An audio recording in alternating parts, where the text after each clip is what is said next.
২০১২ সালের দিকে আল-কায়েদা যখন পশ্চিম আফ্রিকার বেশ কয়েকটা দেশ দখলের সিদ্ধান্ত নেয়, তখন তারা ওই দেশগুলোতে থাকা সকল প্রকার নন ইসলামিক যতগুলা ডকুমেন্ট ছিল, হিস্টোরিক্যাল, বিজ্ঞান রিলেটেড বা যেকোনো কিছু নন ইসলামিক সেগুলো সব পুড়িয়ে দিতে চাইছিল।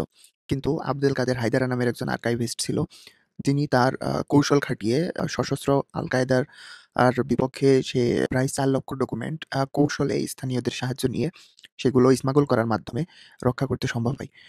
২০১৩ সালের মধ্যে পশ্চিম আফ্রিকার বেশ কয়েকটা দেশ যখন আল-কায়েদার নাগালে চলে আসে, তখন তারা মাত্র ৪,০০০ ডকুমেন্ট পোড়াইতে পারছিল।